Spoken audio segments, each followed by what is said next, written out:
92 million. The Bay Area's Clipper cards are getting an upgrade. The new ways to save and pay at more than 20 different transit agencies across the region. And students and family are praying for the successful recovery of a beloved teacher hurt in a hit and run. Her loved ones who witnessed the crash are speaking out about the terrifying ordeal. And San Francisco leaders push for a first-of-its-kind legislation aimed to protect immigrant communities. The new measure introduced by the Board of Supervisors and the possible legal challenges it could face. From KTVU Fox 2 News, this is Mornings on 2. Good morning. I'm Allie Rasmus. Welcome to Mornings on 2.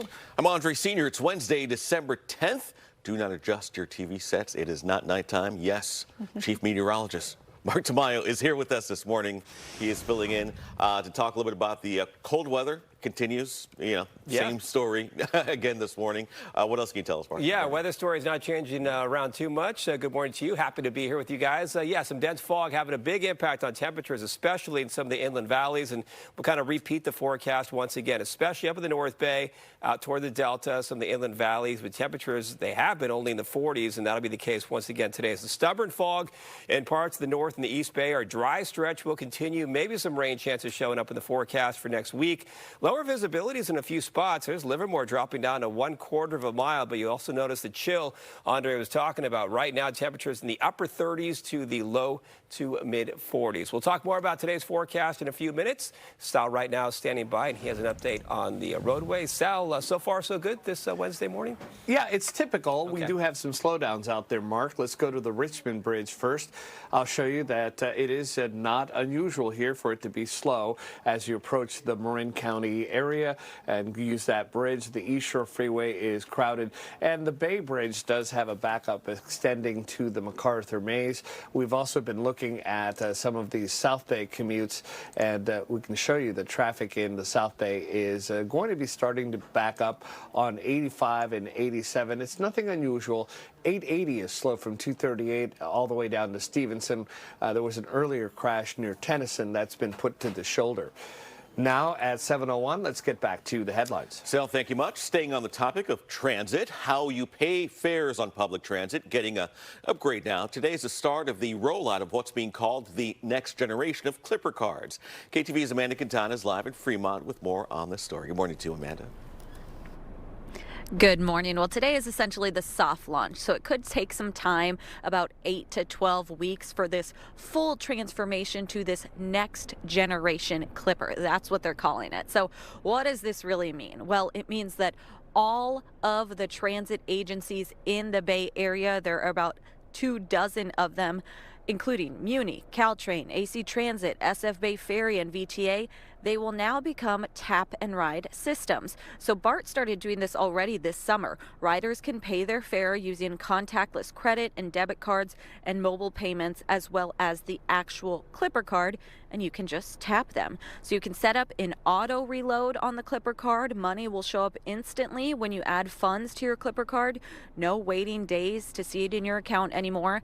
Another feature is a discount when you're using multiple transit agencies. So say you ride BART to work, you get off BART and you take Muni, well, you'll only pay full price for that first ride on BART.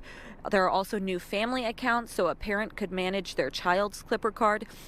Now, this is only for adult fares. There are still discounted youth or senior cards that you can apply for online. The whole idea of this new system is to modernize how riders pay and save them some money. Again, depending on which way you pay, you might not see all of the features today. There are millions of Clipper cards out there, so it'll take some time for everyone to start using this new system. If you do want to upgrade faster, you could do it on the Clipper card website or the app. But we did just speak to a bus driver here at AC Transit. He showed us kind of the new little system there. He said today is the first day, so he'll see how many people actually use their debit card or use their phone to tap. But he thinks that a lot of people don't know about it yet. So it'll also take time for people to figure out, hey, I could just tap my debit card instead of having to take out the Clipper card or pay with cash. So it'll take time for all of this to roll out. Live in Fremont, Amanda Quintana, KTVU, Fox 2 News. Amanda, thank you. Friends and family of a teacher in Palo Alto are praying that she didn't suffer permanent damage after she was the victim of a hit-and-run crash. Last Friday night, Erica Yates and her partner were in San Francisco with friends. She crossed Albion Street in the Mission District. That's when a car driving in the bus lane struck her. She briefly lost consciousness before first responders arrived. Yates is now scheduled to have surgery tomorrow. Her injuries include a concussion, a fractured leg, and an ankle broken in 2 places. A car came out of nowhere, wasn't supposed to be in the bus lane, obviously, and just hit her and kept going, and she landed, kind of like took her legs out from underneath her, and she fell on her face pretty hard. Yates is the Dean of Academic Affairs at Lydian Academy, a private middle school and high school. Her friends and coworkers organized an online fundraiser to help pay for her medical expenses. The police investigation continues, and so far, no one's been arrested. We're hearing from the father of a young man who was shot and killed at a hookah lounge in San Jose. Elijah is just a great soul. He's a wonderful kid, just a joy to be around. He lights up every room when he walks in with his electric smile. Elijah Dominguez was one of the people killed outside of the 818 Hookah Lounge in Willow Glen Sunday morning. His family says they've heard many rumors and speculations about what happened, but nothing has been confirmed by investigators. Hearing there was a possible altercation and earlier, and then something, this individual, whoever it was, came back and did what he did. Loved ones have set up a memorial for Dominguez on the sidewalk outside the family home. One of his friends who went to the lounge with him was also shot. He's in the hospital in critical condition. 2 other people were wounded. Police are not saying much about the shooting and have not said whether any arrests have been made. The San Francisco Board of Supervisors will debate legislation to restrict the actions of federal agents in the city. Prohibit any entity from commandeering city property for use that would disrupt city operations, discourage access to city services, or conflict with city purpose. Supervisor Bilal Mahmoud introduced the measure. He claims ICE activity in the city is reducing access to medical care, education, and public safety services. Earlier on Mornings On 2, political analyst David McEwen says he does not expect the Trump administration to back off. Given what's happened in Chicago and in Los Angeles and other democratically strong, democratically run cities, it's very clear that the Trump administration has been targeting those cities. San Francisco targeted and then pulled back relative to those immigration raids, but still a presence going on. So this push will continue in the near term. McEwen went on to say there may be a political shift in reaction to the increased immigration enforcement, especially among young Latino men who voted for Trump in 2024. The Postal Service says this is the busiest week of the year for sending holiday cards and packages. Well, KTVU followed a mail carrier as she traveled her regular route in the South Bay. Cheyenne Thomas's route covers a section of Saratoga. She says just about every day, one of the people on her route either gives her a smile, a thank you, and sometimes a bag of goodies. Fill these baggies up with a cute little note that says, "Please take a snack for the road. We appreciate you." And this brings a joy and smile on my face because I know that as their letter carrier, I make their Christmas very special. Thomas has worked as a postal carrier for the last 8 years. She worked previously in Texas and in Southern California. During her first year, she also helped find 2 children who went missing in San Diego. Time is almost 7:08 here, and we're looking at the East Bay freeways. That's where most of the slow traffic is. Let's start with 80 westbound. You will see that traffic is going to be okay. No major issues here. Bay Bridge Toll Plaza backed up to the maze, so that's not unusual. As we look at San Francisco, it looks pretty good. We went from San Francisco all the way to San Jose, and we do have slowing on 85, 87, 101, so basically from east to west in that valley, but again, there's nothing unusual about it. It is 7:08.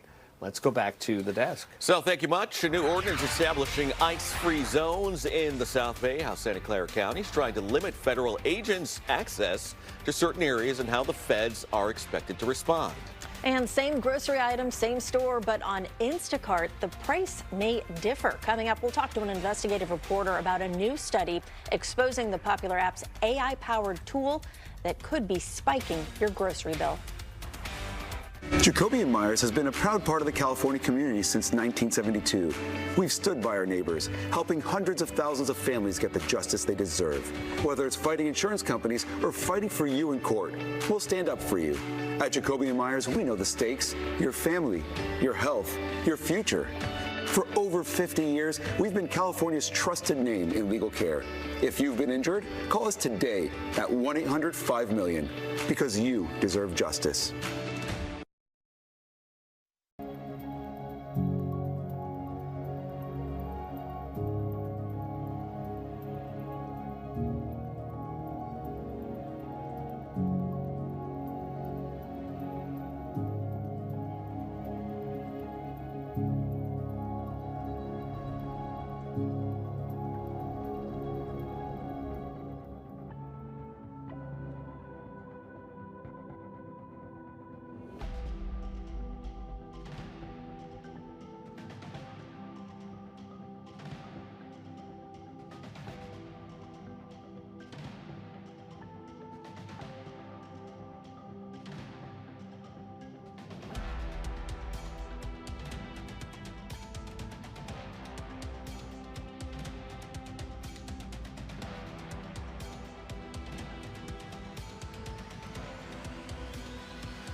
Some of the stories we're following for you this morning. Today, Laney College will honor its former football coach, John Beam.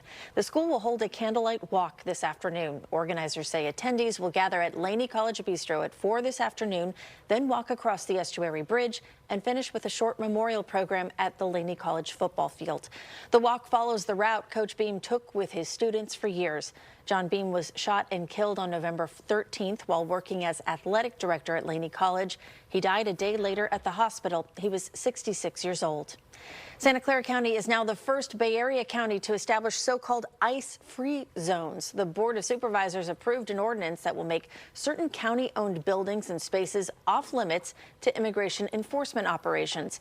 This means ICE agents will now not be able to use certain spaces as a staging area, processing location, or operations base. The Department of Homeland Security has previously said these ICE-free zones will not deter it from enforcing immigration law. Well, Instacart is facing some new questions over its pricing policies. A new study found customers who ordered the same item from the same store paid different prices. To help tackle this question of pricing is Derek Kravitz, an investigative reporter for Consumer Reports. Derek, thank you for joining us this morning. Yeah, thanks for having me. All right, so Derek, do we know how these price changes are applied? Because from my understanding here, two of us can order the same item, in our own cart, but the prices are drastically different. Yeah, so we had hundreds of people conduct simultaneous live price tests across the country to figure out what's happening. And when we tested, again, the same grocery products, same time, same store, we saw pretty large price variances, up to 23%. On average for the algorithmically changed products, 13%, and then lower than that for your entire basket, your entire grocery cart, 7% on average. All those numbers add up to about $1,200 a year, $1,200 a year swing in terms of how much a family of four would pay, more or less, depending on which bucket they're in. Derek, are these being applied to certain items, or is just an algorithm based on how much they think the customer can afford? Yeah, it is specific items.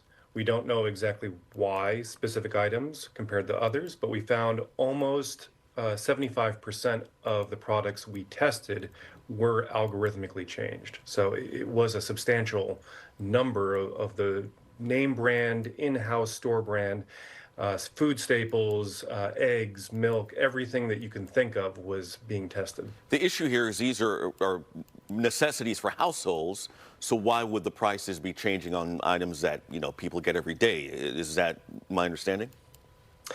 Well, it's everyone's willingness to pay, right? This is a long-held economic principle, right? How much are you willing to pay for a product that a retailer is willing to sell you, right? And that's capitalism in short. But this is algorithmically charged, so it's can move things by as little as we found 7 cents. So that 7 cents can really add up at scale, right? If you're talking about thousands, tens of thousands, hundreds of thousands of purchases in a given year for a given retailer, that's real money. So there's nothing necessarily wrong with what they can do here in terms of, you know, applying these changes differently to certain customers. Right. It's not illegal. It's not new. It's technologically charged with AI, so it's better or improved than it was in previous iterations, but it's not illegal. But regulators have taken notice. They are concerned about this. They think it opens the door to a more pernicious form of surveillance pricing, something that can actually use all of your personal data and tailor promotions, discounts, prices to you down to the individual shopper. That's a concern. All right, and is there anything wrong with that specifically that could bleed into this particular issue here with what Instacart's doing with these certain items? Yes, federal law and many state laws have some sort of statute or law on the books that tries to address surveillance pricing, but a lot of regulators are playing catch up. So it's a really gray area at the moment. So you're coming up from behind. So, you know, if you were to look at this from the outside, is this good business or bad for consumers here? What does it boil down to? It can be both. It can be both? So it really depends on how you look at it, right? And we've seen and heard and talked to a lot of different economists from both sides. Really what we're trying to do is show this in real terms, not hypothetical, not in the cloud, in the air, you know, in an AI-backed, you know, clean room at a company. This is real prices with real people in real time. Derek, is there any way quickly here to avoid these price changes if you're using Instacart, or just maybe not use it or shop some other way? This is really a question for regulators. The 3 tips that we put in our story on consumerreports.org, buy in bulk. Studies show that you save the most when you do that. Have a shopping list. It helps you prepare. It helps you stick to that list. And really buy in person. Right.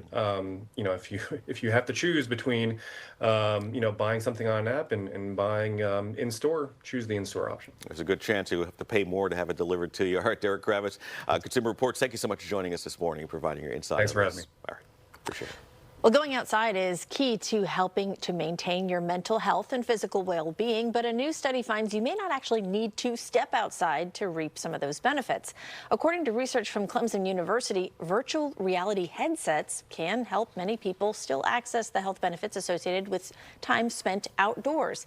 It can be tougher to venture outside during the winter months in certain parts of the country, especially for people with medical concerns and limited mobility who may be at risk of falling in snow or slippery weather.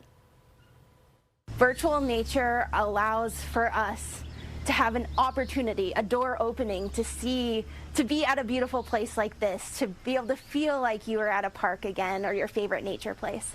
And that's going to make us happier. It also helps decrease some of those negative emotions like worry, stress, anxiety.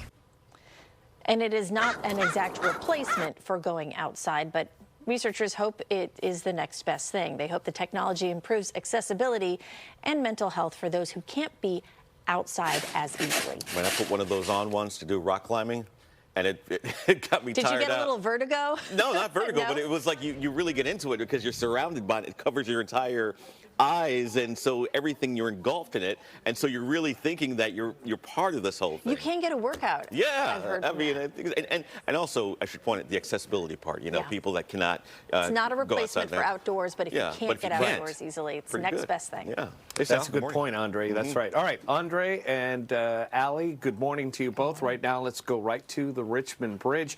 I do have some slow traffic to show you there as you're trying to get to Marin. Right now, traffic is backed up from the Harbor exit, which is not unusual, but it's not light either. This is a look at the East Shore Freeway from San Pablo to Oakland. We have some slow traffic, and then at the toll plaza, it is backed up to the Maze. The good news about this commute is, for the most part, we do have a typical commute right now that is not affected by anything unusual, and that includes the South Bay. Things are getting busy, but it's not unusual for that to happen. 7:20. Let's bring Mark Tamayo back with today's weather. Hi there, Mr. Sal. Yeah, we're just talking about some fog once again out there. Our rain, our dry stretch continues out there. But when you step outside, just like yesterday morning, the day before, you're probably just going to say it's cold. It is chilly out there. 30s and 40s across the board. So just bundle up in the short term with these chilly numbers out there as you can pick out. Alameda, 44 degrees. San Ramon, 41. Some more neighborhoods coming up for you with San Jose State, 45 degrees. Santa Cruz, 40. Sunnyvale in the upper 30s. So some areas in the upper 30s at last check. And look at the visibilities. You can see Livermore dropping 1/4 mile. So the fog is kind of doing its thing with, you can actually have relatively clear skies, and all of a sudden you encounter fog bank, but we do not have any dense fog advisories out there. Here's the source of the cloud cover, just like it has been out toward the Central Valley, and this is with the help of an offshore flow, a northeast wind pushing that fog into parts of the Bay Area. So if you encounter that wind, it's that cool refrigerated air having a huge impact on temperatures. The cool spots only in the 40s today once again for afternoon highs. The warm spots you can see in the 60s and the 70s. Boulder Creek yesterday, 78 degrees today in the mid-70s. So here's kind of the breakdown with the forecast. Fog lingers in some of the inland valleys and up in parts of the North Bay. Clearing skies around the bay and a big range in temperatures from the 40s all the way to the 60s. So once again, there's that Central Valley fog making a comeback. There's actually some rain. It's just not here in California. It's really focused up in the Pacific Northwest. They've had atmospheric rivers up there. For us, though, we have a dry, stable pattern out there. Kind of allows that fog to form. So it's interesting with a pattern like this. It's so cold at the surface if you're in that fog, but just above it in this layer here, we actually have some really warm temperatures in the upper levels, just up above our heads. So if that fog were to clear, it could actually be relatively warm out there. But of course, it has been so stubborn. If you are heading to the coast, we actually have a building surf event now with a beach hazards alert in place. Waves tomorrow could be around 8 to 12 feet, so just keep that in mind if you are heading to the coast. In the Sierra, this does not look like December. In fact, the forecast for South Lake Tahoe showing you lots of sunshine and temperatures right around South Lake Tahoe could be approaching the lower 60s, warmer than parts of the Bay Area. Take a look at the forecast highs this afternoon, upper 40s to the 50s.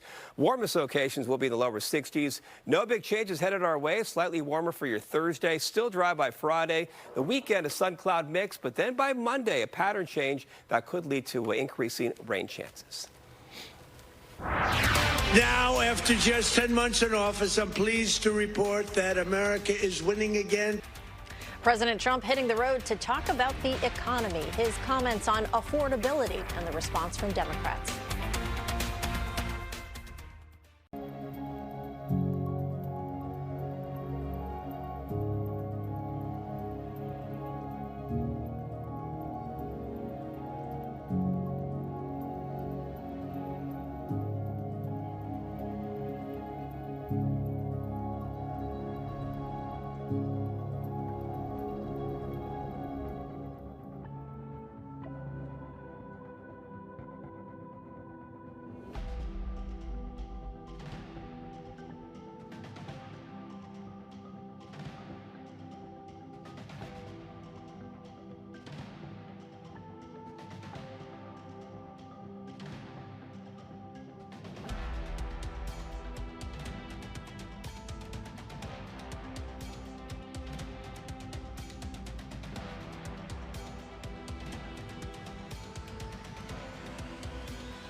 Welcome back to Mornings on 2. It is 7:25 this morning. You're looking live at the Oakland estuary this morning.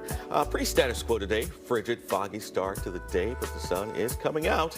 We're going to have an update from Mark. He is with us this morning on the forecast in just a few minutes, coming up at 7:30. All right, President Trump traveled to Pennsylvania for a speech touting his efforts on affordability. The president spoke to supporters at a campaign-style rally, and during his speech, he claimed inflation was no longer a problem. He accused Democrats of using the term affordability as a, quote, hoax to hurt his reputation.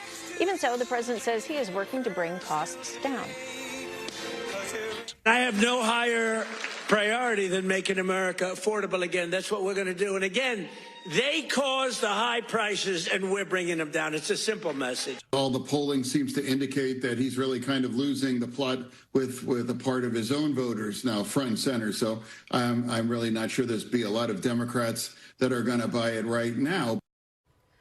The president also talked about immigration, and he continued his attacks against the nations of Afghanistan, Haiti, and Somalia, calling them, quote, filthy and disgusting. The Trump administration moving to cancel a Biden-era student loan program, what it could mean for millions of students who opted in.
Well, teachers in the East Bay have reached a tentative agreement to end a 5-day district-wide strike. Details on the deal in a live report. President Trump threatening to block states from regulating artificial intelligence. How experts say his hands-off policy could help innovation and possibly hurt users. From KTVU Fox 2 News, this is Mornings on 2. Well, welcome to Mornings On 2. I'm Andre Sr. I'm Allie Rasmus. Today is Wednesday, December 10th, and it is a chilly one out there. More cold weather, time to bundle up, right, Mark Tamayo? Yeah, that's a plan. Once again, yeah, step outside, dress in layers, some sweaters, some jackets, 30s and 40s out there when you step outside the door. And, of course, we're talking about some stubborn fog across parts of the Bay Area, especially up in parts of the North Bay, out toward the Inland East Bay. A big range in temperatures in the upper 40s, the 50s to the lower 60s. Here's kind of the breakdown. Just depends on your location, with some fog out toward the Delta, hazy sunshine around the Bay, clearing skies in the South Bay. Here is our live camera from Monument Peak, looking up to the north, picking up on some of the low overcast out there, some of the fog impacting the Bay Area. As far as current numbers, it is chilly. Take a look at the readings right now. In most areas in the 40s, a few spots in the upper 30s. Time now 7:31. Sal is standing by. So I don't want to jinx the commute. I know the traffic people are superstitious. I'm not going to say how great it is, but hopefully nothing new to report. Yeah, you know, it's nice and predictable. It's Okay. not, light traffic, but I get what you're saying, Mark. Let's go to the Richmond Bridge. We've had kind of a typical commute backed up from Harbor Way, and after that you get onto the bridge. It looks good. Same thing with the East Shore. So, yes, we've had the slowdowns. The Bay Bridge, for example, is backed up beyond the maze. Metering lights are on. That's not unusual. Getting into San Francisco has been rather uneventful. South Bay commute has been busier. And then in the middle, the East Bay, southbound 880 is slow from Hayward to Fremont. Again, all very typical. 7:31, let's go back to the headlines. Thank you, Sal. We are learning more about the agreement between the West Contra Costa Unified School District and the union representing its teachers. The union called off its strike at 2 o'clock this morning. KTVU's James Torres live in Richmond to explain just how soon teachers and students will be back in those classrooms. James. Allie, after days of strikes and hours of negotiations, the United Teachers of Richmond, which is the union that represents all those employees within the West Contra Costa Unified School District, now say that they have found some common ground with the school district and will soon return to the classroom, putting an end to this strike. And it seems to be a big win for some of the teachers that it represents. More than 1,400 employees are represented in that union, and this new deal now offers raises worth 8% over the next 2 years, with more raises for special education teachers as well as hiring bonuses. There is now a 100% employer-paid family health care plan, which means the district will be paying for their health care starting June 2027. There are also protections in place for international teachers who want and look for permanent residency. A district note out to parents this morning says school leaders are relieved to hear that the strike is now over. Students and teachers, they plan to return to normal operations and back in the classroom tomorrow morning. That agreement still needs to be okayed by both union membership and the school district board. Of course, we are reaching out to both sides of this conversation to learn more updates. We'll bring them to you once we get them. For now, we're live this morning in Richmond. I'm James Torres, KTVU. Fox 2 News. James, thank you. 7:33 is your time. Student loan programs are taking center stage once again. Dave Clark is in the KTVU newsroom with that story and more of today's headlines. Dave? Andre, thank you. Well, and Allie, good morning to you. The Trump administration now wants to end a student loan program from the Biden era. The Education Department says it reached a deal to end the Saving on a Valuable Education, or SAVE plan, which has been suspended since February. The state of Missouri and several Republican states sued President Biden's administration in 2023 over that plan, which aimed to cancel debts for hundreds of thousands of borrowers. Once that deal is signed by a judge, all 7 million SAVE borrowers, you'll have to find a new repayment plan. Well, the Federal Reserve is scheduled to meet today. It's expected to approve a possible interest rate cut. Inflation has stubbornly stayed above the Fed's 2% target, and Fed officials are divided over whether high inflation or slowing job markets is the bigger threat to the economy. Now, President Trump has been pushing for more rate cuts beyond the one that's expected today. But some members of the central bank are indicating they may hold off on further cuts. And the WNBA's Asia Wilson was named the Time Magazine and AP Female Male Athlete of the Year. Asia Wilson has dominated the WNBA with the Las Vegas Aces, but her impact reaches far beyond basketball. Time magazine compares her influence to icons like LeBron James, Serena Williams, Muhammad Ali. She's the only WNBA player to win 4 MVP trophies before the age of 30. And in June, she became the fastest player in WNBA history to reach the 5,000-point milestone. Bravo. I'm Dave Clark in the KTVU newsroom. Now let's go back to Andre and Allie. Thank you, Dave. Well, President Trump says he will issue an executive order this week to block all state regulations on artificial intelligence. The president says different regulations across 50 different states will stifle competition and hurt American companies in the global AI race. Joining us now to discuss this is tech blogger and commentator Shivani Joshi. Good morning. Thanks for being here. Hi, Allie. Well, President Trump announced this on his Truth Social page saying, quote, I will be doing a one rule executive order. You can't expect a company to get 50 approvals every time they want to do something. Does the president have a point here, or are there other influences behind this executive order?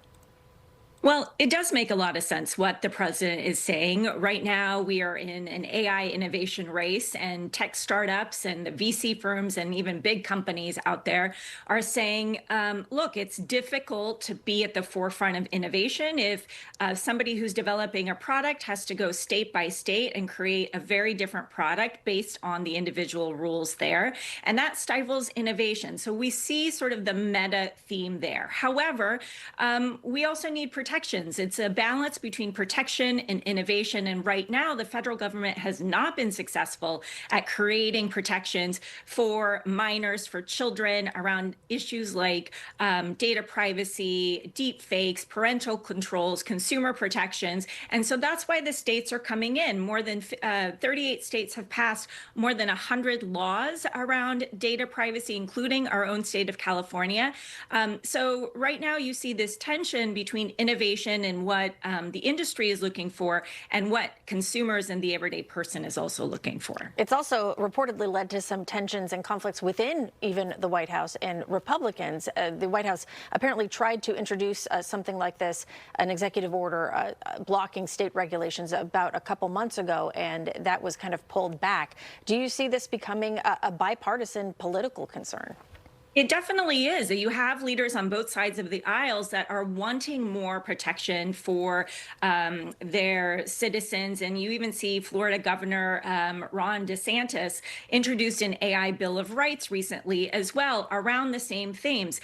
It is very clear that AI is the next wave of industry, and we are all riding it. And at the same time, the threats to everyone are real around privacy, around things like discrimination, around things like protecting children. And right now, we just don't have a comprehensive strategy, much less legislation. And so that's why you're seeing this tug of war, which is really different than what you're seeing in different parts of the world. The EU, for example, has created a unanimous sort of blanket of protections at that higher level that the countries are following. We're taking a different sort of more innovative, segmented approach, and that's what's creating these issues now. Well, we haven't seen the president's executive order and the specifics of it just yet. He says he's preparing to release it sometime this week. But if it is released this week, what happens next? What happens to some of these state laws that are already on the books here in California and, as you mentioned, in 38 other states across the nation? Yeah, you know, what I believe, Allie, and what I'm reading is that there's a good chance this is going to be challenged in courts. There is sort of the existential question as to whether or not the president has the legal authority to intervene in state legislation. And so what you have is a battle between federal and state levels. And so this will not be something that goes uncontested. You can expect that there's going to be more public discourse and public dialogue around this. So the executive order can happen. We have, we don't have a lot of information on it. We'll see what turns up, but really it's around the battle between creating a single national rule for AI and a rule book versus something that's more fragmented. And you can see that both sides have validity to their arguments. In the meantime, though, there is still no federal regulation whatsoever, federal level regulation of AI, as you noted. Shivani Joshi, thank you for your time this morning. Thank you. All right, let's over Sal at 7:39 in the traffic center. Sal, good morning to you. All right, good morning to you, Andre and Allie. Right now, let's talk about, we had an earlier crash on 880 near Industrial.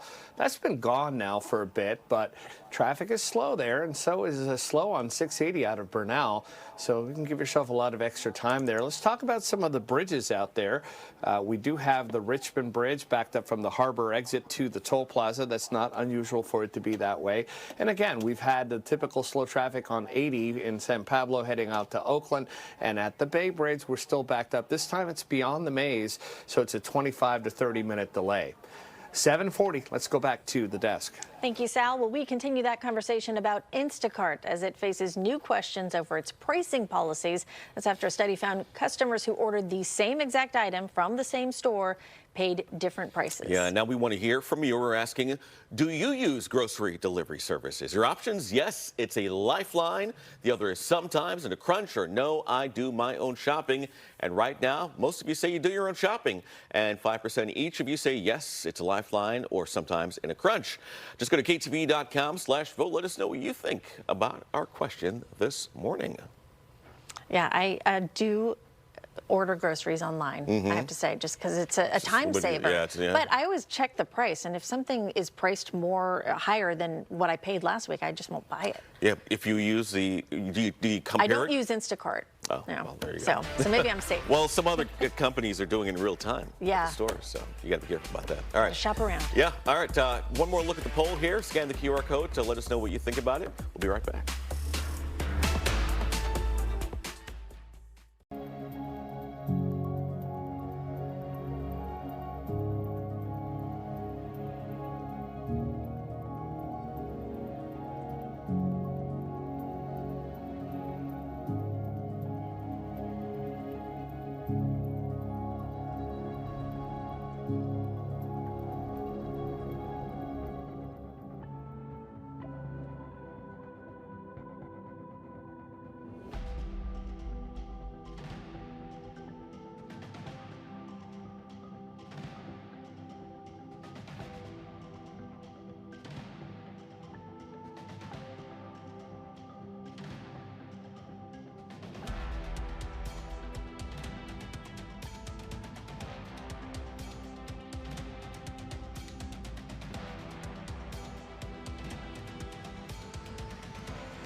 Some of the stories we're following for you today. Waymo getting ready to offer its robo-taxi service to San Francisco International. The company says Waymo employees can now take fully autonomous rides to and from the airport, with the service opening up to the broader public soon. Waymo began offering rides to and from San Jose Mineta International last month and is currently testing its vehicles across the entire Bay Area.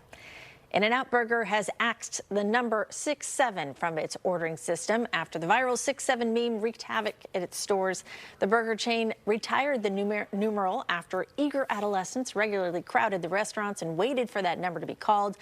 Now, orders will jump from 66 to 68 in order to avoid that disruption. Some customers say they're disappointed by In-N-Out's decision, while others say the chaotic meme was just too much.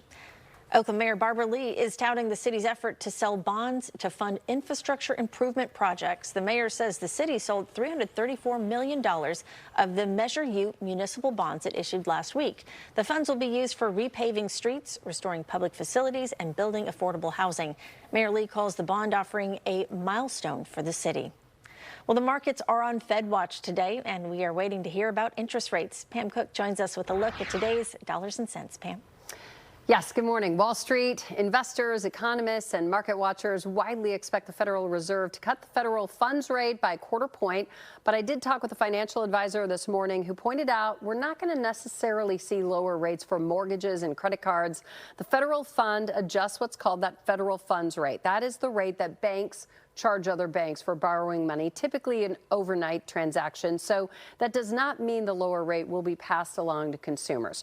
We're certainly going to be watching for that. Magnum Ice Cream rang the opening bell this morning to celebrate its spinoff from Unilever. Magnum, popular for their decadent ice cream bars, but it's also now owns Ben & Jerry's. You're not going to see the founders of Ben & Jerry's there, though. There has been a very public dispute, even lawsuits alleging Unilever of censoring Ben & Jerry's original mission of supporting things like racial justice, LGBTQ+ rights, and climate change. Ben Cohen and Jerry Greenfeld resigned from the ice cream company they founded. Taking a live look at the numbers, fairly quiet ahead of that announcement from the Federal Reserve later today. The Dow Jones, though, nice little gain at this hour, up about 140 points, 0.25%. The S&P 500 and the NASDAQ down slightly at this hour. SpaceX plans to go public next year. The company is looking to raise $30 billion at a valuation target of about $1.5 trillion. That would be the largest initial public offering ever. It would also be a reversal for SpaceX, which previously considered publicly listing Starlink and then keeping the rest of the company private. SpaceX plans to go public sometime next year. There's a big shakeup in the dating app industry and a move forward into AI. The founder of Hinge is stepping down to launch a new venture. CEO Justin McLeod is starting a new platform called Overtone. It will be an AI-driven dating app that McLeod says will focus on fostering deeper connections and conversational chemistry. Overtone will be backed by Hinge's parent company, Match Group.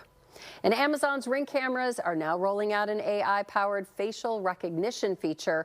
The cameras and video doorbells are now able to recognize who is at your door. Now, the feature lets users tag family, friends, or neighbors so that they can be identified by name in the app.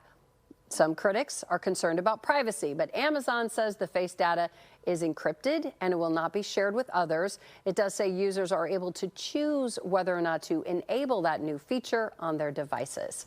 I'm Pam Cook. That's a look at your dollars and cents. Thank you, Pam. Well, a recent arrest in the Bay Area feels like it was almost written by Santa's elves. A police officer dressed in a Santa costume caught 2 people in Vallejo for stealing 24 Christmas trees from a Safeway store in Napa. The officer was dressed for a holiday event later that day and happened to be wearing the full suit during the arrest. The police there say those 2 thieves were also accused of stealing boxes of wreaths. The value of everything was just under $2,400. The trees and the items have now been returned. 7:48 now is the time. Let's check traffic with Sal. All right, we do have a look at the commute here, and you can see traffic is going to be busy this morning at the Bay Bridge. It is backed up all the way out to the Maze. Metering lights are on, and you can see traffic is okay into San Francisco there have been no major issues if you are driving in San Jose. So you can see some slow traffic there, and the traffic is moving along very well. Now it's 7:49. Let's bring in Mark Tamayo with today's weather. Hi there, Sal. Good morning to you. Yeah, we're talking still about some fog across parts of the Bay Area. Other areas enjoying some sunshine. So it has been a dry, stable weather pattern in place with a dry weather stretch. As we take a look at the overall weather picture, still the fog is a big part of our forecast, as you can see here out toward the Central Valley. And some of that has been seeping into parts of the region here. So we do not have dense fog advisories, but still low visibilities out there. Livermore has been going down about a quarter of a mile right now up to 1 mile. Santa Rosa, the Sonoma County Airport, current visibility down a half mile. Even San Jose, 0.75. So if you're in the fog, it is chilly. Temperatures this afternoon only in the 40s. If you're out of the fog, it's actually fairly warm, 60s and some 70s. Boulder Creek yesterday was 78 degrees. This is our live camera, though, in the fog right now in San Jose, showing you some overcast here, reduced visibilities once again. We are expecting some more sunshine for this part of the Bay Area later today. Current numbers right now, it's a chilly evening out there, chilly morning out there with temperatures right now in the upper 30s to the 40s, so they have not been moving around too much, at least over the past few hours. As we widen out the perspective here, we've been tracking the Central Valley fog and then also the storm system up here. It's been a dry weather stretch for us, but significant rainfall up in Portland and Seattle. Too much rainfall up to our north. But once again, we have the overcast in the short term, and we'll show you this as we check out the forecast for today. Other parts of the state really warming up. Ukiah this afternoon will be in the lower 70s. Look at Los Angeles, lower 80s this afternoon, right around 82 degrees. If you are heading to the coast, we actually have some pretty nice weather for the shoreline later today. Building west-northwest swell, and that'll send the waves up for today. No high surf advisories, but still waves could be around 6 to 9 feet. Tomorrow, maybe 8 to 12 feet, then backing off a little bit. So a lot of energy heading toward our coastline, and be extra careful if you are visiting the beaches over the next few days. Forecast highs this afternoon will be in the upper 40s for the cool spots. Still some lingering fog in some of the inland valleys, also out toward the Delta area, and then up in parts of the North Bay. And I know it's been sticking around for a good portion of the day, and that could linger into the afternoon hours. Other areas, though, more sunshine, 50s and 60s. Our dry weather stretch is here to stay. No big changes in our forecast, but into next week, there's a chance we could bump up the rainfall potential here in Northern California as early as Monday.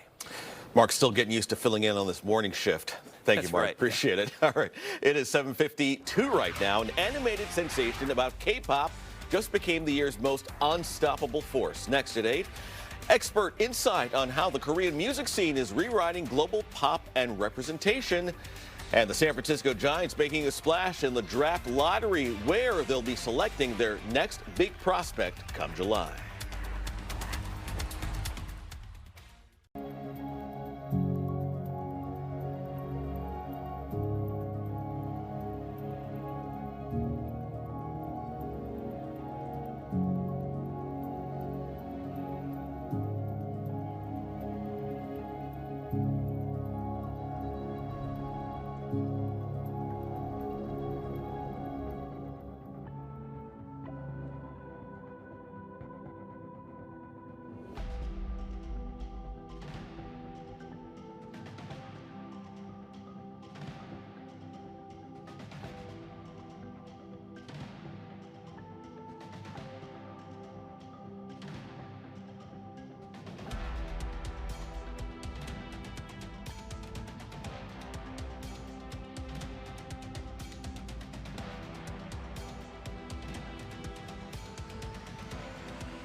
Well, the family of a cruise ship passenger who died while being detained on the ship is now suing Royal Caribbean.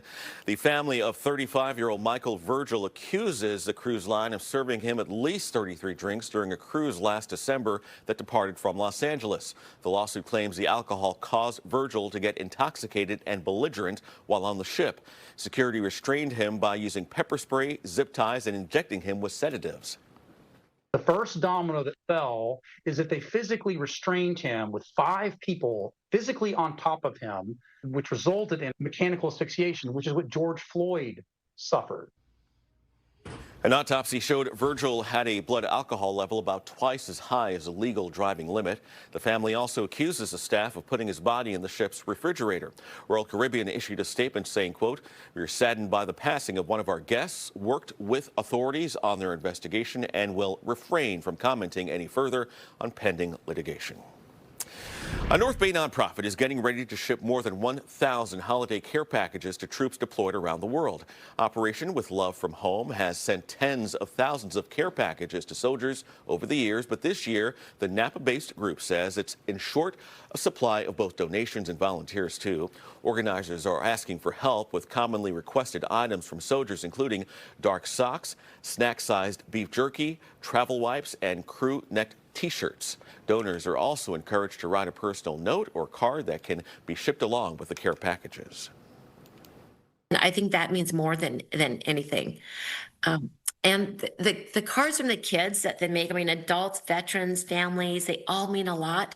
But those cards that the kids make, and they're just amazing. Operation With Love from Home is hosting an event Saturday morning in Napa. It kicks off at 10 a.m. at Unidos Middle School gym. Oracle Park was transformed into a festive winter wonderland for hundreds of Bay Area children and families. The baseball field played host to the annual Holiday Heroes Charity Drive event.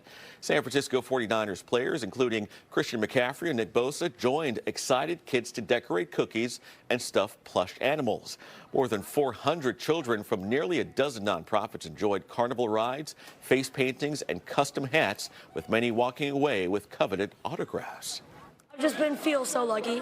So I got 3 signatures of Patrick Willis, Ricky Purcell, and Christian McCaffrey, which definitely made my day. Oh, it's awesome. This is such a great event. Appreciate everybody having me out. It's always fun to hang out with the kids and have a good time. Proceeds from the event go to support local children through access to sports, education, and healthcare services. Members of the Golden State Valkyries paid a visit to the pediatric unit at the Kaiser Permanente Oakland Medical Center. Forward Kyla Thornton and mascot Violet took photos with pediatric patients and their families. They also handed out signed jerseys to the children at the medical center. It's a blessing. It's an honor. It's something that, coming in here, we have to thank God for even allowing us to be able to wake up, but it's a heartwarming to see these kids to come in and just to be able to see them smile. The doctors at Kaiser say events like these help boost patients' spirits, especially around the holidays. Well, the Warriors continued their annual season of giving campaign in the East Bay. Members of the organization, including former player Festus Ezeli, gave away trees at Martin Luther King Jr. Elementary in Oakland. Students and families received a complimentary holiday tree, a box of ornaments and lights. There were also activities including a photo booth, visits from Santa, hot cocoa, and arcade games. Well, the San Francisco Giants scored a big win in last night's MLB draft. The Giants secured the number 4 pick in next year's draft. With their 81 win and 81 loss record, the team was in line to pick 15th, but instead jumped to 11th spot. There will be the first time the Giants pick inside the top 5 since 2018, and the 5th time the team's ever picked inside the top 5. The Chicago White Sox also made history, nabbing the first pick for the first time in nearly 50 years. The draft is set for July 11th and 12th in Philadelphia. Well, developments out of West Contra Costa Unified. The teacher strike there called off overnight. The latest details on a tentative agreement between the district and its educators. And a high-tech upgrade for Bay Area commuters on transit. The new payment option when you use your Clipper card to take buses, ferries, and trains. And a new proposal by the White House could make it much more complicated to visit the U.S., while critics say the plan subjects international tourists to a digital invasion of privacy.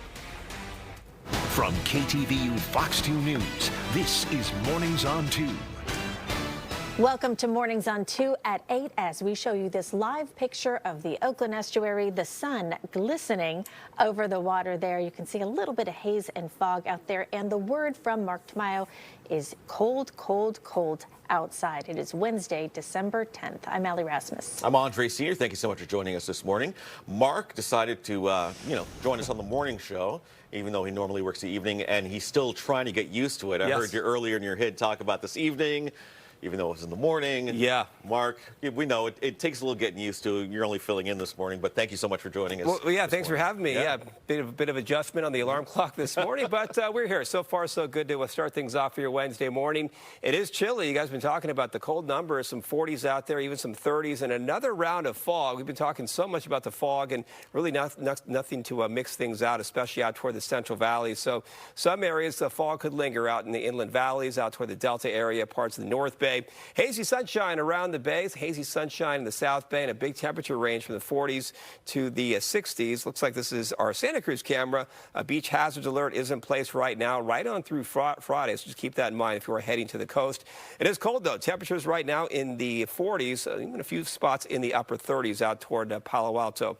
We are locked in a dry weather pattern, but that could be changing next week. We'll talk more about that in a few minutes. Let's check in with Sal right now. He has an update on the roads this Wednesday morning. Good morning to you, Sal.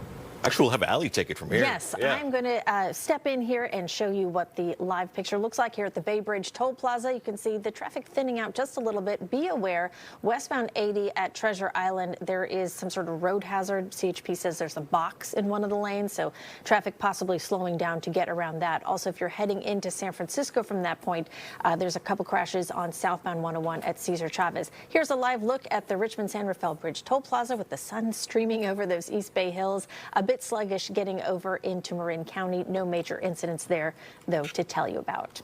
Well, new this morning, a tentative agreement has been reached to end the teachers' strike in the West Contra Costa School District. Early this morning, the United Teachers of Richmond announced the deal after a late-night bargaining session that lasted until 2 o'clock in the morning. The union says the agreement includes pay raises of 8% over 2 years, along with hiring bonuses and increased health care benefits.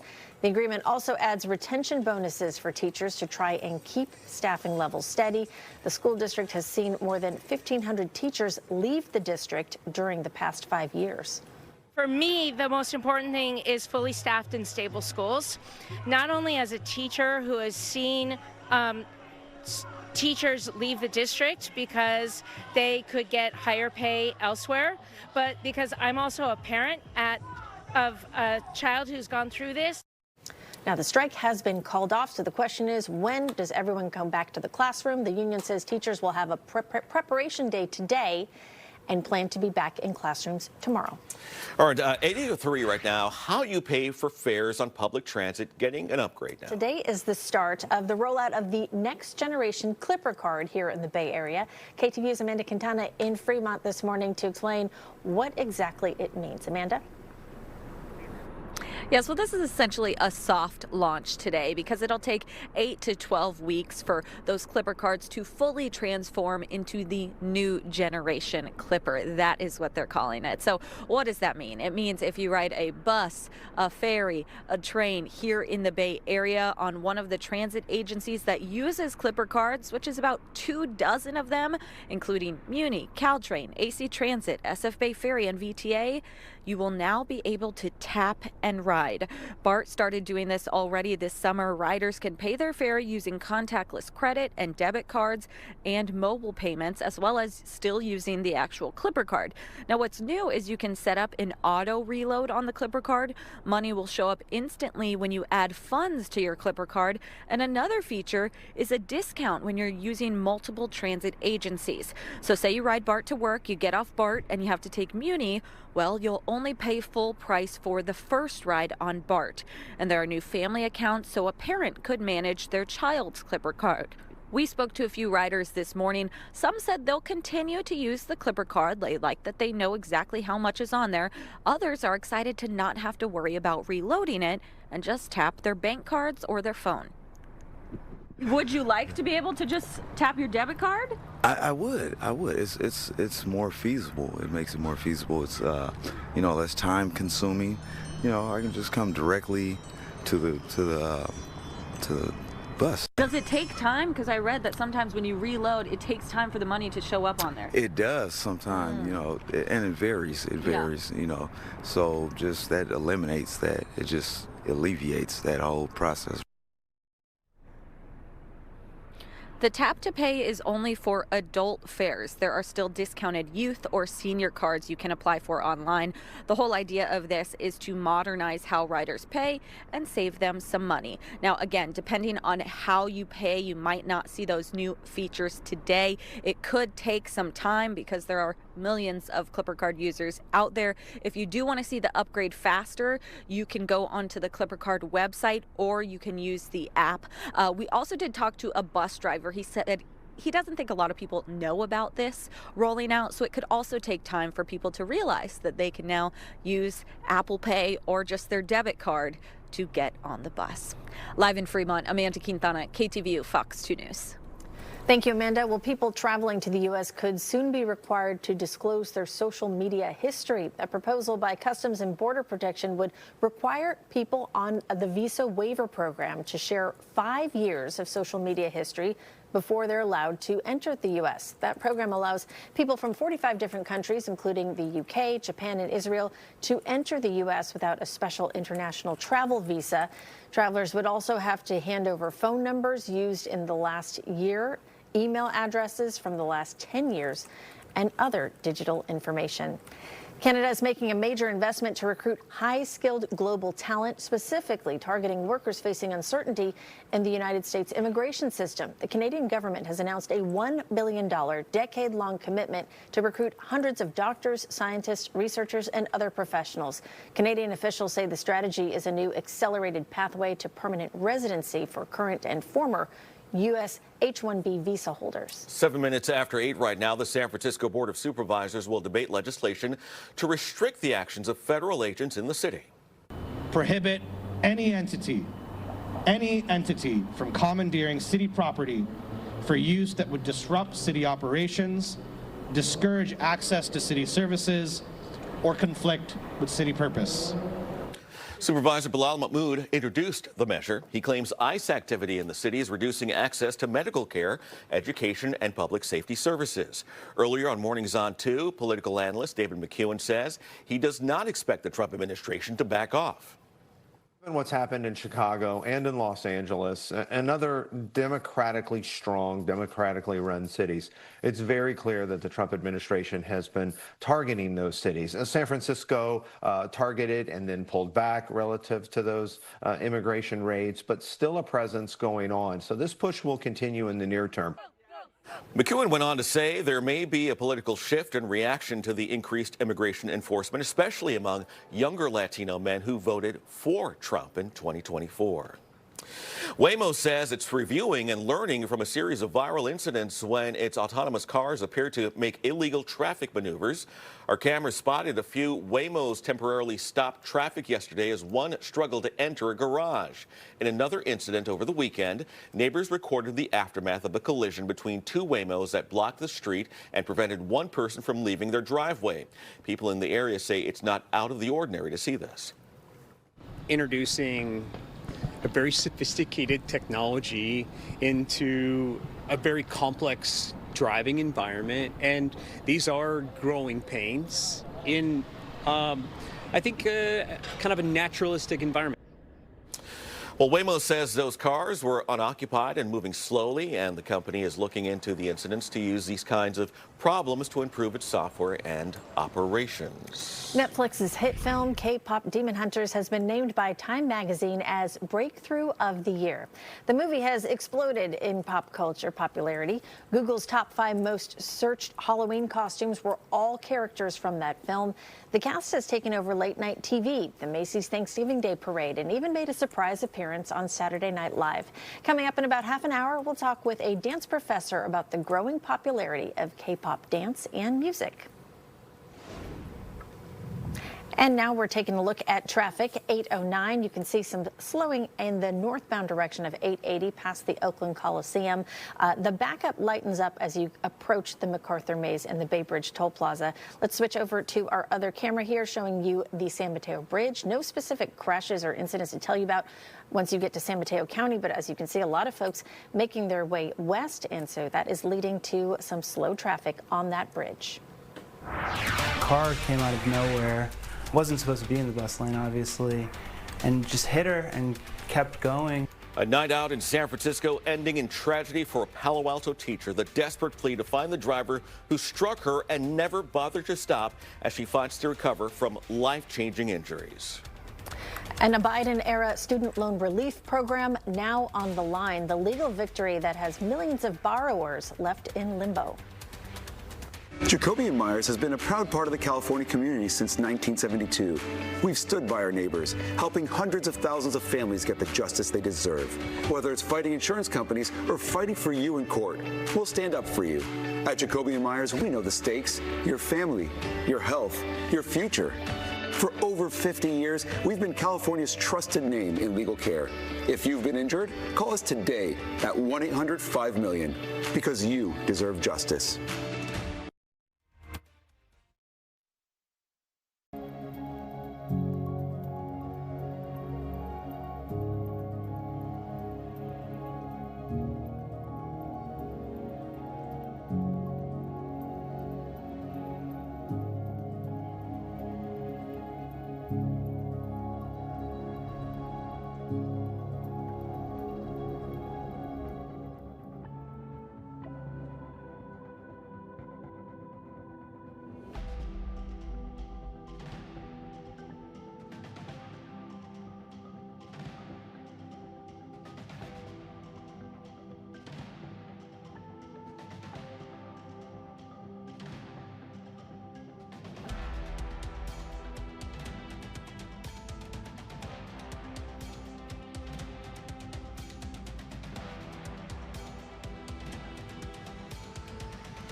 New this morning, a judge is ordering the Trump administration to stop its deployment of the California National Guard in the city of Los Angeles. The San Francisco-based judge ruled that control of the troops return to Governor Gavin Newsom. The order takes effect next Monday to give the Trump administration time to appeal.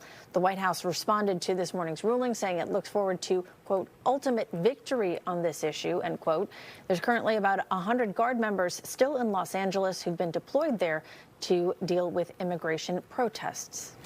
Well, today, Laney College holds another memorial honoring John Beam. The school will hold a candlelight walk starting at 4 p.m. Mourners will gather at the Laney College Bistro, then walk across the Estuary Bridge and finish with a short memorial program on the football field. This walk follows the route the former football coach took with students. The 66-year-old was shot last month as the school's athletic director. He was the school's athletic director at the time. He died from his injuries the next day. We're hearing from the father of a young man who was shot and killed at a hookah lounge in San Jose. Elijah is just a great soul. He's a wonderful kid, just a joy to be around. He lights up every room when he walks in with his electric smile. Elijah Dominguez was killed outside the 818 Hookah Lounge in Willow Glen Sunday morning. His family says they heard many rumors and speculation about what happened, but nothing has been confirmed by investigators. There was a possible altercation and earlier, and then something, this individual, whoever it was, came back and did what he did. Loved ones have set up a memorial for Dominguez on the sidewalk outside the family home. One of his friends who went to that lounge with him was also shot. He's in the hospital in critical condition. Police have not saying much about the shooting and have not said whether any arrests have been made. Friends and family of a teacher in Palo Alto are praying that she didn't suffer permanent physical damage after she was injured in a hit-and-run crash. Erica Yates and her partner of 8 years were out with friends in San Francisco last Friday night. A gray sedan driving in the bus-only lane struck her as she was crossing Albion Street in the Mission District. She briefly lost consciousness before first responders arrived. Yates is scheduled to have surgery tomorrow. Some of her injuries include a concussion, a fractured leg, and an ankle broken in 2 places. A car came out of nowhere, wasn't supposed to be in the bus lane, obviously, and just hit her and kept going, and she landed, kind of like took her legs out from underneath her, and she fell on her face pretty hard. Yates is the Dean of Academic Affairs at Lydian Academy, a private middle and high school. Her friends and coworkers organized an online fundraiser to help pay for her expenses and medical bills. Police have not made any arrests in that hit and run. It is 8:17 now. A review of states show their politics are greatly affecting their education systems. The think tank, the American Enterprise Institute, says the curriculums of progressive blue states such as California and New York highlight race and gender, while Republican-led states such as Florida and Texas restrict lessons involving race and gender. California became the first state last year to ban school districts from notifying parents if their children in school are using a different pronoun to describe themselves. Red states such as Louisiana and Arkansas have also tried to put copies of the 10 Commandments in classrooms. The Trump administration has reached an agreement that will end a Biden-era student loan repayment plan. The Department of Education reached a settlement to resolve lawsuits against the Savings on a Valuable Education program. Missouri and several other Republican states sued the Biden administration in 2023 over that plan, which aimed to cancel debt for hundreds of thousands of borrowers. Once the deal is approved by a judge, all 7 million SAVE borrowers who had utilized this plan will have to find a new repayment option. All right, 8:18 to time. Let's get over to Mark Tamayo joining us this morning. Such a pleasure to have the chief joining us on the little morning show here. How you doing, Mark? Yeah, you guys run a nice little tight system here. We try at the morning to, show. Thank you so much. As far as weather-wise, yeah, we have the same old pattern out there, either sunshine or some stubborn fog, and that fog has kind of settled into portions of the Bay Area, reducing visibility. So you can see up in the North Bay, Santa Rosa down about a half-mile visibility at last check, even down in the South Bay, San Jose at the airport to 1 mile visibility. A cold morning out there. You can see some of the current readings, the 30s and 40s, so definitely bundle up stepping outside the door this morning. You can see San Ramon checking in 42 degrees, Morgan Hill at 40, Santa Cruz mid-40s, and then out toward Ocean Beach mid-40s, San Mateo 43 degrees. So we're going to have the cold conditions once again closer to that fog bank. Temperatures only in the 50s. If you're in the sunshine, a nice day, 60s and some 70s out there. So here's kind of the breakdown with the forecast. Fog could linger in some of the inland valleys, also in areas of the North Bay. Hazy sunshine around the bay. We have some fog right now in the South Bay, but we are expecting clearing skies later on today.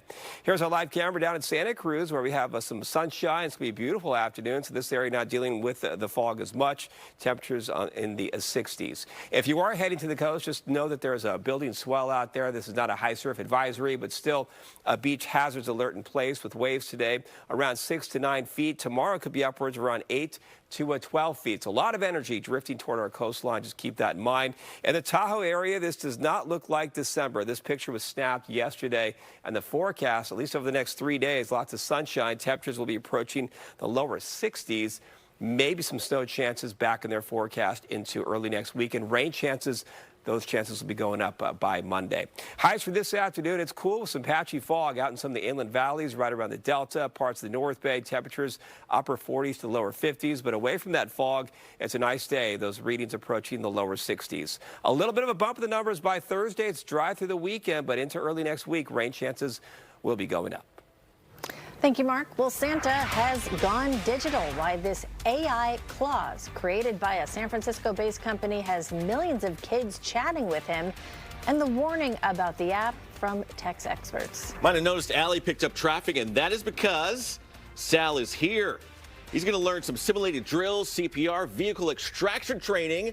Yeah, he's joining the Oakland Fire Department. This is a live look as they prepare to protect the community. He's going to learn the real training. There's Sal right now. So he's going to be getting his gear ready. To the fire truck. Looks like he's a man on a mission. Going to have more coming up a little later on in this newscast. We'll be right back.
$823, Petco is ending a feature on its website and citing a security flaw, and there is now an AI Santa, but it also comes with some concerns. Well, Pam Cook has the details on that and what to expect as we wait to hear about interest rates in today's dollars and cents. A lot going on today and tomorrow. Wall Street investors, economists, market watchers widely expect the Federal Reserve to cut the federal funds rate by a quarter point. I talked with a financial advisor this morning who pointed out we will not necessarily see lower rates for mortgages and credit cards. A lot of people hoping for that. The Federal Reserve adjusts what is called the federal funds rate. That's the rate that banks charge other banks for borrowing money, typically an overnight transaction. So it doesn't mean that lower rate will be passed along to consumers. We'll certainly be watching for that and the market reaction. Speaking of the market, Magnum ice cream rang the opening bell this morning, celebrating its spinoff from Unilever. Magnum, popular for those decadent ice cream bars, also now owns Ben & Jerry's, but you won't see the founders of Ben & Jerry's. Been talking about this. There's been a very public dispute, even lawsuits alleging Unilever of censoring Ben & Jerry's original mission of supporting things like racial justice, LGBTQ plus rights, and climate change. Ben Cohen and Jerry Greenfield resigned from the ice cream company they founded. Taking a live look at the numbers, Dow Jones having a nice rally before the news comes in. Most, again, advisors, investors, analysts think that quarter point rate cut is already factored into the markets, but the Dow Jones up about 0.5%. The S&P 500 up slightly. The NASDAQ down a little bit today. San Francisco AI startup Tavis says users are talking to its AI Santa for hours a day. Tell me your Christmas wishes, and I'll tell you if you've been naughty or nice. Now, this is the second year in a row the company is offering an AI Santa experience. Santa is said to be a little more expressive and emotional this year. Users can interact with it for free through text, phone, or video. Some critics say this could be harmful to young children who may not be able to distinguish the AI from a real person. Creators say there are safety measures in place to protect children and keep the conversations family-friendly. Petco removed a section of its Vetco Clinics website due to a security flaw. The news site TechCrunch first discovered the exposure, which allowed anyone to go onto the site and access a customer's information without login passwords. At least one customer had their record exposed and indexed by Google. That means people can do a search and find the information, and TechCrunch reports that information includes the customer's name, home address, phone number, and their pet's medical history and prescription records. And Instagram is rolling out a new feature called Your Algorithm. The tool uses AI to show users a simplified summary of the topics that the platform believes you are most interested in. Users can access this personalized dashboard by tapping an icon while watching a reel to view their top algorithmic interests. The move is a response to mounting pressure for greater transparency, which critics say can spread harmful content. I'm Pam Cook. Let's look at your dollars and cents. Thank you, Pam. This morning, we are tagging along with a United States postal worker as she spreads holiday joy. And our own Sal Castaneda out in the field learning from the pros. Right now he's working with Oakland firefighters to learn all about the drills, CPR, and other life-saving techniques that they use on the job every day to protect our community. We'll have a live report from Sal after the break.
We are live in Richmond with the terms of negotiations that's putting an end to a strike by teachers in the West Contra Costa Unified School District. And we'll talk with the researcher behind a study on how fear of deportations are fueling bullying and absenteeism in public schools. And good morning to you, Sal. All right. Well, Sal is live over here. They're getting ready. The Oakland Fire Department is getting ready to do a big fire demonstration. Sal's going to be donning the entire outfit and learning how to fight fires, all the things that firefighters do. We're going to have much more. A live report from him coming up in just a couple of minutes. From KTVU Fox 2 News, this is Mornings on 2. It's 8:30 on the dot. Welcome back to Mornings on 2. I'm Andre Sr. I'm Allie Rasmus. Today is Wednesday, December 10th, and it is another cold start to our morning. We're lucky to have Chief Meteorologist Mark Tamayo joining us in the morning show to tell us what to expect today. Hi there, guys. Yeah, happy to be here this morning, and no big changes out there. We have some sunshine, also a lot of fog, and some cold numbers this morning. So that fog has been seeping in from the Central Valley with the help of a northeast wind, kind of cool refrigerated air having a huge impact on temperatures. So we kind of have the microclimates for today. Fog could linger in some of the inland valleys, especially out toward the Delta. We got some lingering fog up in parts of the North Bay, but hazy sunshine closer to the Bay shoreline, also down in the Santa Clara Valley. This is our live camera this morning, looking out toward Santa Cruz with some sunshine up above. So this will be one of the warmer parts of the Bay Area with temperatures approaching the 60s. But it is a chilly start right now with most areas starting out this morning in the 40s. So definitely a bundle up stepping outside the door. We'll have more in your forecast coming up in just a few minutes. I'll take it from here. Thank you, Mark. We're taking a quick check of traffic as Sal is out there on the ground learning from Oakland firefighters. Right now, the live picture of the Bay Bridge Toll Plaza shows still a pretty significant backup here. There was an earlier problem, road hazard at Treasure Island. That's been moved out of the way, but sluggish getting onto the span and into the city of San Francisco. Let's switch over to another traffic camera showing another Bay Area bridge, Richmond-San Rafael Bridge Toll Plaza. You can see traffic moving very slowly. Keep in mind, to get to this point, there is a report of a crash westbound 80 at the Cutting Boulevard off-ramp, several miles away from this point. But if you're headed to Marin County, you will encounter a little bit of slow traffic at this bridge. All right, 8:32 now. Tomorrow, teachers at the West Contra Costa Unified School District return to the classroom. The union representing those teachers announced a strike is now over after striking an overnight agreement with the district. KTVU's James Torres is live now with the latest on this development. James. Andre, well, teachers can expect better health benefits, better pay, and now a return to the classroom. That's after days of striking and hours of overnight negotiations. And it seems this agreement that's come between the union and the school district is a big win for those teachers. We're learning some of those details this morning. More than 1,400 employees are represented within the United Teachers of Richmond. That's the union in question this morning. The new deal offers raises worth 8% over the next 2 years, with more raises for special education teachers and hiring bonuses as well. There's also now a 100% employer-paid family health care plan. That'll start in June 2027, and protections in place for international teachers who are looking for permanent residency. We saw a district note out to parents this morning that reads, school leaders are relieved that the strike is over. Now, students and teachers, they will return to normal operations and back to the classroom tomorrow morning. That's after 5 days after today, 5 days without being in the classroom. Today, teachers are taking that as an optional planning day. That agreement still needs to be okayed by both the union membership and by the school district board. We are reaching out to both to hear more details on how soon we can expect that to be officially in place. For now, we are live this morning in Richmond. I'm James Torres, KTVU, Fox 2 News. All right, James, thank you so much. Across the country, public high schools are grappling with more than academics. They're navigating a so-called growing climate of distress tied to immigration enforcement, and it's having an impact on education, equity, and student well-being. UCLA professor of education John Rogers, a lead researcher for the study, documenting how ICE operations are reshaping the daily routine of students in the classroom, joins us now with much more on this. Thank you so much for joining us this morning, John. Of course. Good morning. All right. So, John, your study describes, quote, climate of distress in high schools nationwide. What does that look like on the ground for students and staff at these schools? So 70% of high school principals that we surveyed all across the country reported that the students in their schools who were immigrants or children of immigrants were concerned about their well-being or the well-being of their parents. many principals talked about deep fear that students had, either for themselves or more often for their family members. Young people who said, my parent has dropped me off today, I'm not sure if I'm going to see them again. So that sort of fear was really pervading many schools. We were aware that this was playing out in areas like Los Angeles and Oakland, but the extent to which this is pervasive in Texas and Kentucky and Wyoming, that's really profound. So what is the impact on education itself and these students that are so concerned about these raids that are taking place across the country? A long-standing understanding of educational research is that young people need to feel comfortable and safe in their classrooms in order to learn. When young people are concerned about their well-being, when they're concerned about whether or not their parents are safe, they're not going to be able to pay attention to their lessons.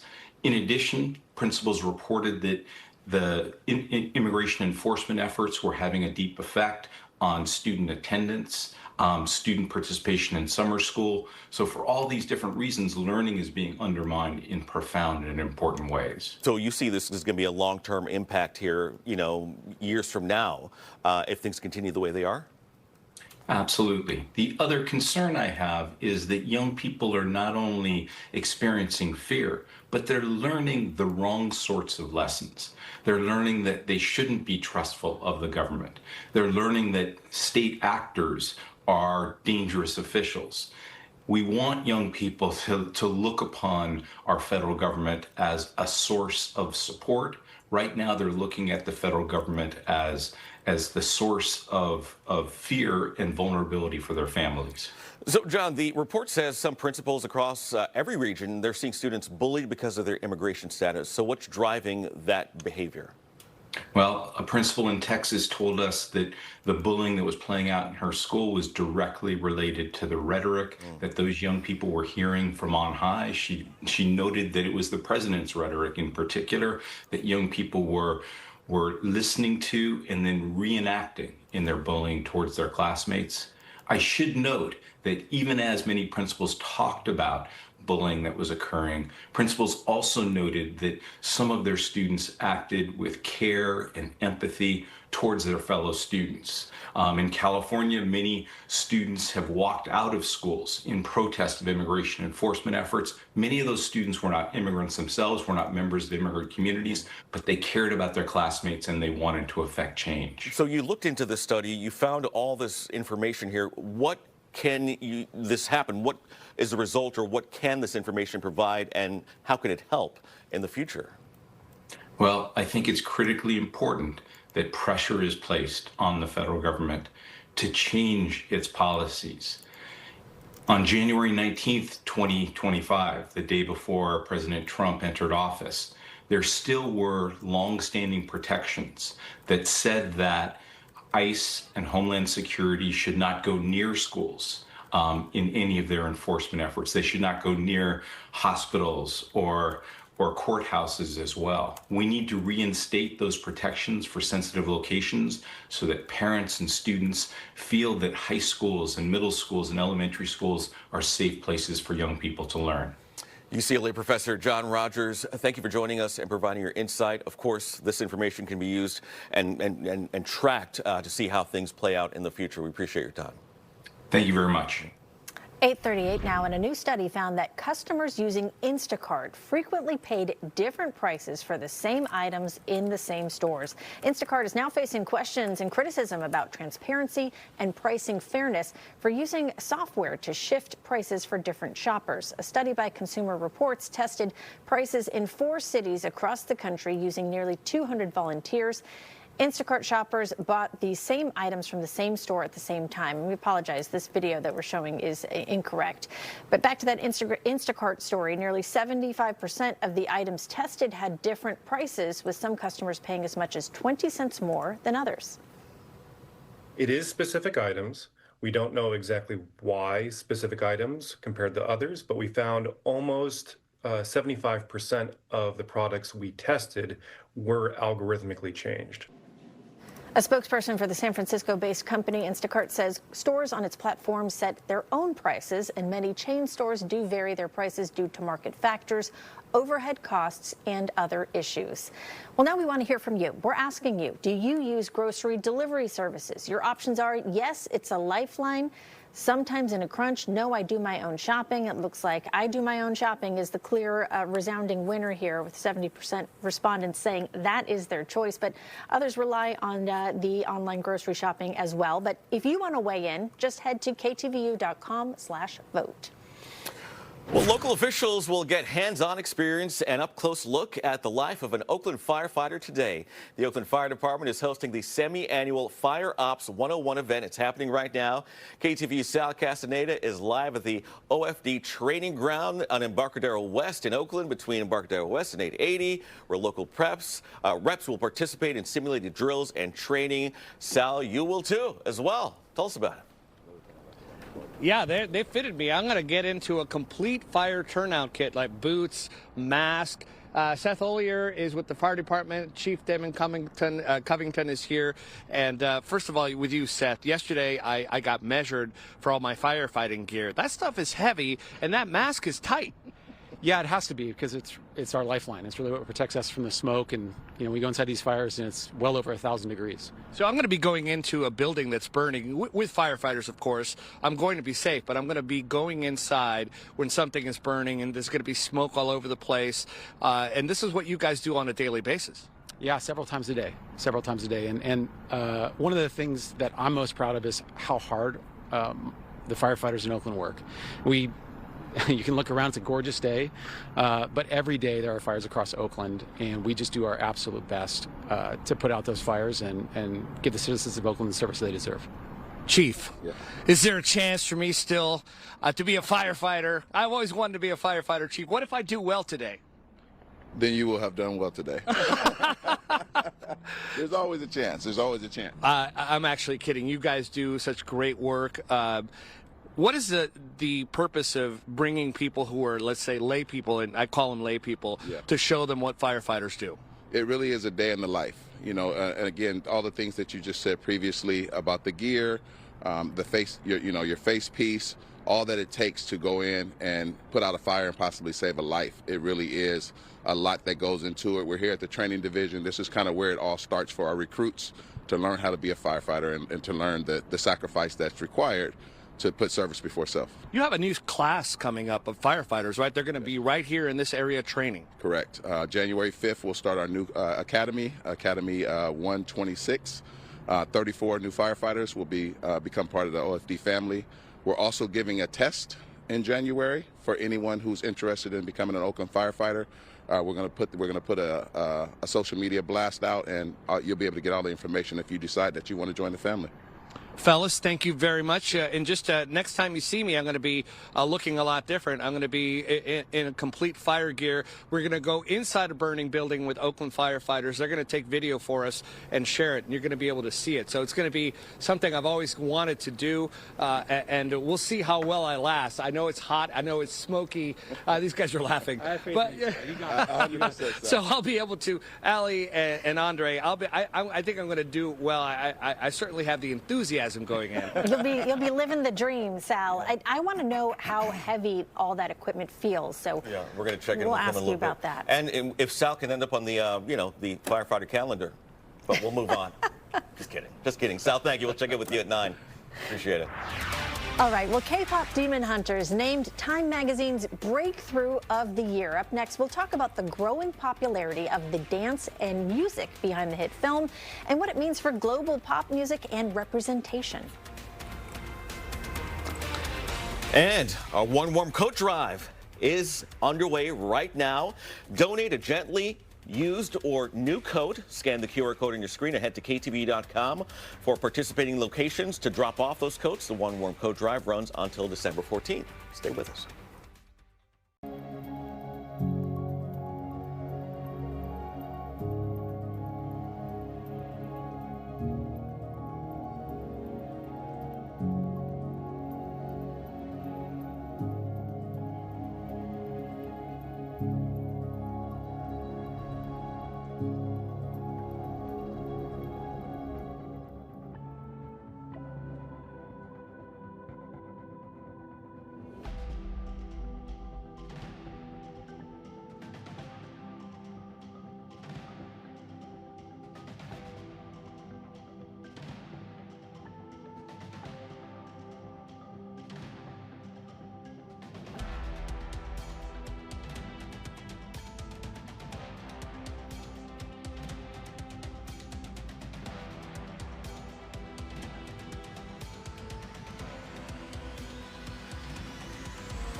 world will know you as pop stars.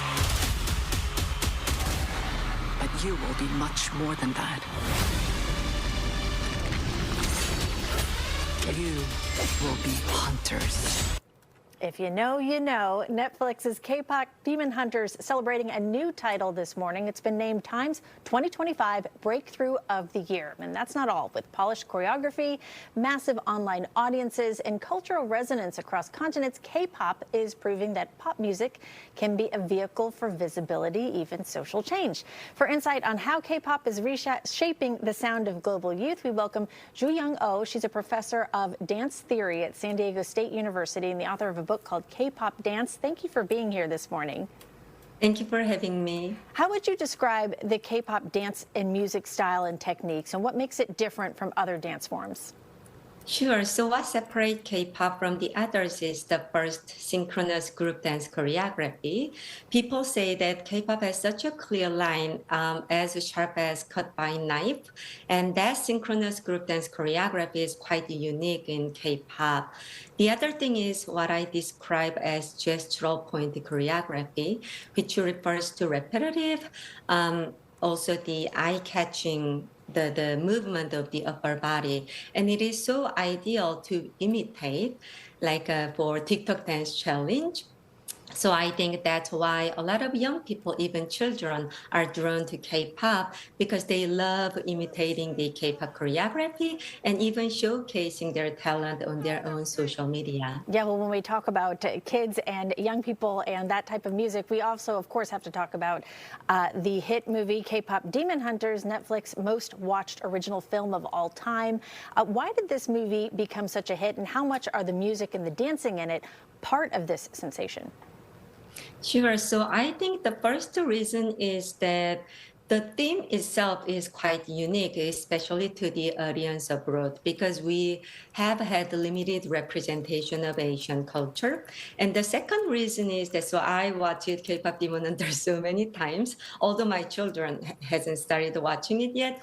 And I think one of the main reasons is that it has such an addictive song and choreography, which is the same reason behind the global popularity of K-pop dance. And I think another reason is that if you look at the biography of K-pop idols, they are not just the idols in Western sense, but professional artists who have gone through so much in order to perform such professionally, even at a young age. So I think the lifestyle of K-pop idol itself also inspires students and also the children once they get into deeper about the Korean history and K-pop idol industry and their training system. Yeah, that's one of the things about the movie that I learned. My daughter really loves this movie, but one of the things I learned is that the film itself incorporates a lot of Korean art, history, and icons in some of its characters. How does this raise awareness about Korean culture and Asian culture in general among a broader audience? Yeah, so I think that one of the co-directors, who is Korean Canadian, she has done such an amazing job drawing on her nostalgic memories of K-pop. And I think, as I mentioned, it not only showcases so many cultural elements of South Korea, but it actually exhibits the mechanism and the platform of global performing arts and entertainment industry. What I mean by the mechanism is that if you look at closely, the people who contributed to the film, it brings all people across the world, including the Korean Canadian director, a singer who used to be a trainee at K-pop agency, who hold both the Korean and Korean American citizenship, not to mention the top creators at Netflix and Sony animations. So I think like Samsung or Apple, who hire the top engineers across the world, the success of K-pop Demon Hunter showcases that K-pop is actually beyond the national brand of South Korea, but now it functions as the global cultural industry and the transnational symbol of youth culture. Well, there's already talk of a K-pop Demon Hunter sequel confirmed for 2029. It's going to take a few years for that, but there's a lot to discuss between now and then on a lot of development for this trend. We want to thank you, Ju-Young Oh, professor of dance theory at San Diego State University. Thanks for joining us. Thank you. All right, let's turn things over to Mark now. Hey, Mark. Hi there, Andre. Yeah, our pattern not changing around too much. We still have some dense fog out there, some cold numbers across parts of the Bay Area. Other areas enjoying some sunshine, but here's a look at the current visibility reports, and you can see Santa Rosa, the Sonoma County Airport, now down to about a half mile. So the fog is doing its thing, and where you have the lingering fog, that's where you have the cold conditions. The forecast highs for today, you can see lots of 40s out there, the cool part of the panel. The warm part, away from the fog, enjoying some sunshine later today, 60s and 70s. So here's kind of the breakdown. The fog could linger out toward the Delta, in some of the inland valleys, and in parts of the North Bay, but clearing skies and some hazy sunshine for the rest of the Bay Area. Temperatures in the 40s, the 50s, and the warmest areas will be in the 60s. Here, this is the camera right now, looking out toward the Santa Cruz area. You can see a little bit of a white water here. We have a beach hazard alert in place because a swell will be building later on today, peaking in your Thursday forecast. Current numbers out there right now, bundle up. Santa Rosa right now, 42 degrees. San Francisco, mid-40s. Half Moon Bay actually warmer, 54. And San Jose in the lower 40s. So as we back out the maps right now, we're showing you the satellite where you can see that Central Valley fog.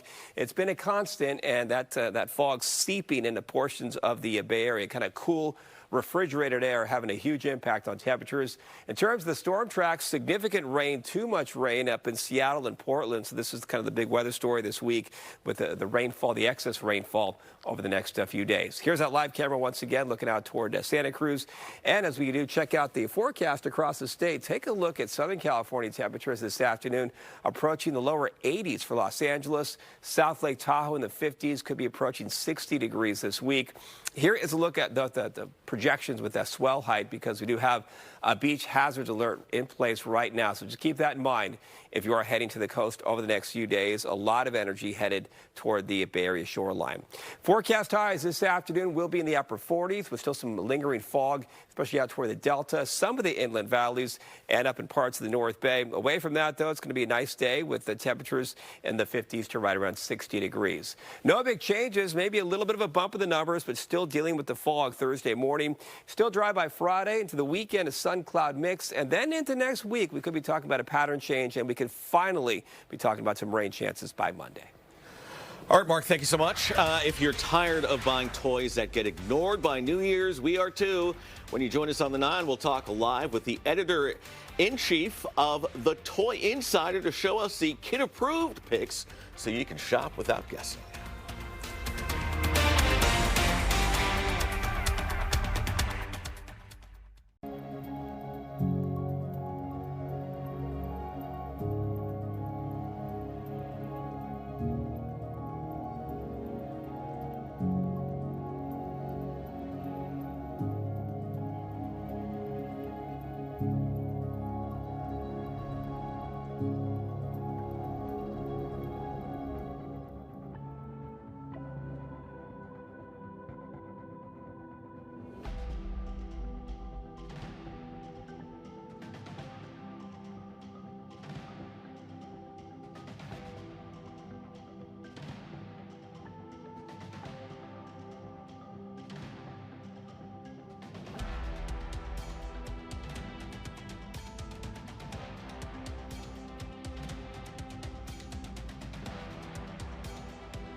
The U.S. Postal Service says this is the busiest week of the year for sending holiday cards and packages.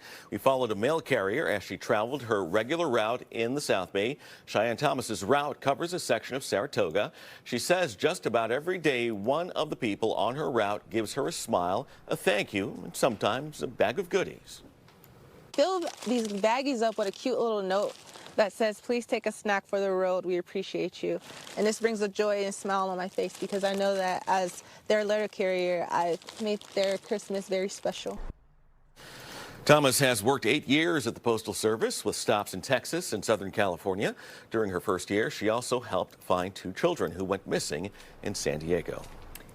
Well, the San Francisco Giants scored a big win in last night's MLB draft. The Orange and Black secured the number 4 pick in next year's draft.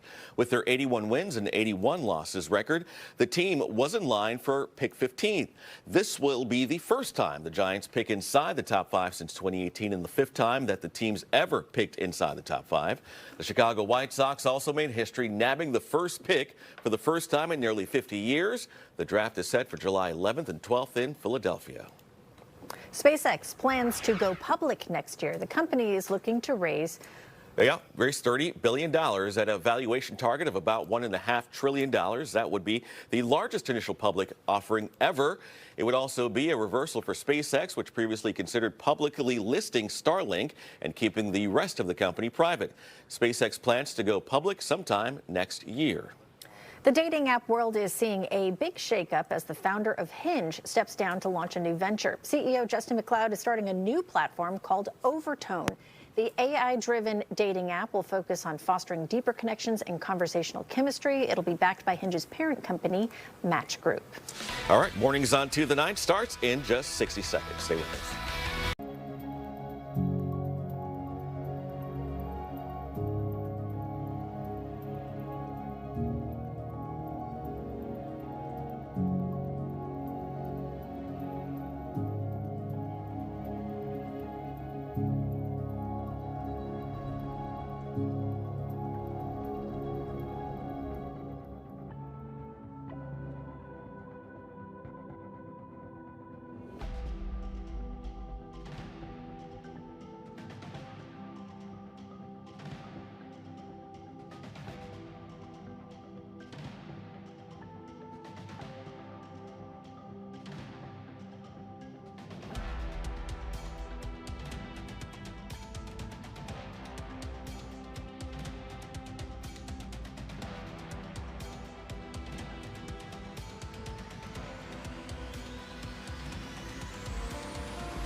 A major breakthrough in an East Bay school district. Teachers secure a deal ending their strike.